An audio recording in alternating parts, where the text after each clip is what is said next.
Welcome to Belajar with Zela. Assalamualaikum warahmatullahi wabarakatuh. Hai semuanya, pada kali ini kita akan membahas apa itu HPLC. Jadi HPLC atau High Performance Liquid Chromatography atau kromatografi cair kinerja tinggi. Alat ini digunakan dalam berbagai bidang seperti ilmu kimia, farmasi, biokimia, dan banyak lagi.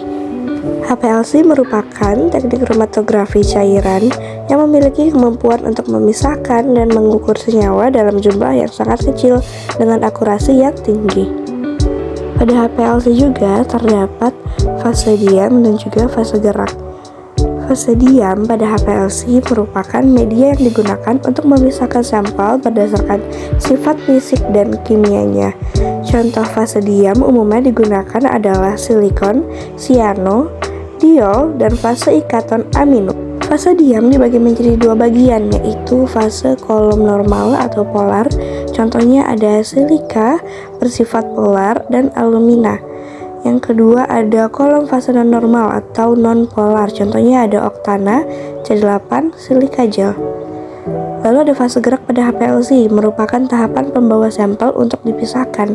Fase ini biasanya terdiri dari pelarut organik seperti heksana, etil, asetat, dan sebagainya. Lalu pada fase gerak ini terdapat kolom fase balik yang dimana untuk pemisahan senyawa hidrolifik atau larut dalam air.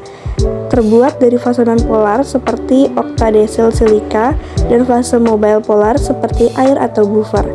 Lalu ada kolom fase normal, ini untuk pemisahan senyawa hidrolifik atau tidak larut dalam air. Lalu terbuat dari fase diam polar. Selanjutnya ada waktu retensi, merupakan waktu yang akan ditempuh. Waktu retensi tinggi pada HPLC membutuhkan waktu yang lebih lama untuk melewati kolom fase diam dan fase gerak. Lalu ada waktu retensi rendah, HPLC membutuhkan waktu yang singkat untuk melewati kolom fase diam dan fase gerak. Lalu ada cara penggunaan alat. Yang pertama-tama, hubungkan kabel alat ke sumber listrik. Nyalakan tombol paling bawah alat HPLC atau tombol detektor. Lalu nyalakan tombol tengah HPLC atau kolom. Lalu nyalakan tombol paling atas dari HPLC atau pompa. Selanjutnya nyalakan tombol power CPU, kemudian tombol power pada monitor. Sebelum melakukan injeksi, alat yang baru saja dinyalakan harus distabilkan terlebih dahulu untuk menjaga alat tersebut agar tetap awet. Selain itu, penyabilan juga dimaksudkan agar alat benar-benar siap diinjeksi sehingga kromatogram yang dihasilkan akan bagus. Setelah semua itu sudah selesai, mari kita langsung saja ke cara injeksi. Yang pertama, ambil alat injek, lalu bilas ring dengan zat yang sama dengan fase gerak utama, misalnya metanol. Kemudian, bilas ring dengan sampel. Lalu, masukkan jarum sering ke injektor, buka atas injektor, load, putar ke atas. Injek cepat, tutup injektor, lalu baru tarik jarum sering dari injektor. Setelah waktu running yang diinginkan habis, tekan tombol F8 untuk menghentikan running, maka komputer akan segera menghitung tinggi puncak. Pada proses ini, di layar akan muncul tampilan berwarna biru dengan tulisan Run in Progress Data Analysis.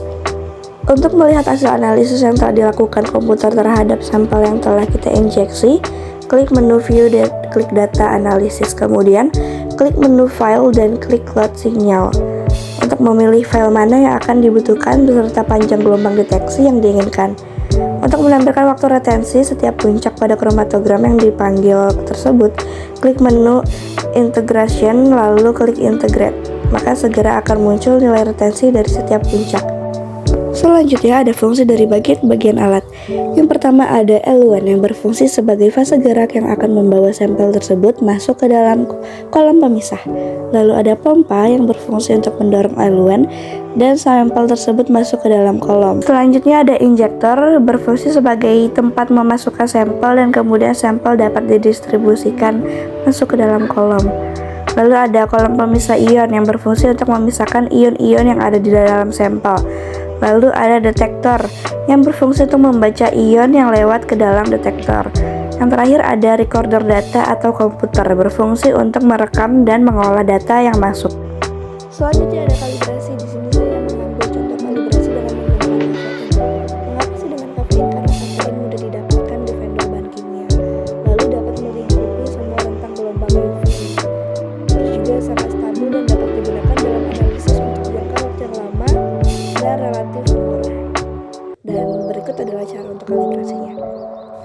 Langkah pertamanya ada persiapan sampel, yaitu timbang secara akurat 100 mg kafein dan pindahkan ke dalam 100 ml bersih labu ukur kering. Larutkan dan encerkan sampai tanda dengan air. Lalu ada prosedur kalibrasinya. Yang pertama, atur sistem HPLC dengan kondisi di atas dan pertahankan aliran selama 30 menit untuk menjenuhkan kolom dengan fase gerak dan menyuntikkan 20 ml air sebagai blanko. Lalu yang kedua, setelah mendapatkan garis dasar dari blanko, injeksi sampel ke dalam rangkap 2 dan rakam kromatogram. Yang ketiga, sekali lagi injeksi 20 ml air sebagai blanko jika ada puncak yang diamati pada waktu retensi puncak utama. Lalu yang keempat, hitung persen sisa dengan menggunakan rumus yang ditentukan untuk pemeriksaan sisa dan catat pengamatan dalam pengamatan meja. Lalu yang kelima, bandingkan hasil yang diperoleh untuk memenuhi batas seperti yang diberikan pada tabel observasi. Selanjutnya ada troubleshooting, dan ini bagaimana cara penyumbatannya, penyebabnya, penanganannya ini sudah dijelaskan pada layar berikut. Dan ini ada penyumbatan pada flow cell. Penyebabnya kemungkinan besar terjadi karena penyumbatan partikel mikro. Dan penanganannya ini sambungkan inlet dan outlet flow coil berlawan arah dan alirkan air dimulai dari flow kecil dengan 0,2 mili per menit sambil lihat tekanannya. Selanjutnya ada pembacaan data hasil analisis. Yang pertama, pastikan bahwa data yang dihasilkan oleh alat HPLC telah disimpan dalam format yang sesuai dan dapat dibuka dengan perangkat lunak yang tepat. Yang kedua, buka perangkat lunak yang sesuai dan impor data yang telah disimpan. Lalu yang ketiga, setelah data hasil diimpor, Anda dapat memilih untuk menampilkan data dalam berbagai format seperti grafik ataupun tabel. Lalu yang terakhir, Anda dapat menggunakan perangkat lunak untuk menganalisis data dan menghasilkan laporan yang sesuai dengan kebutuhan Anda.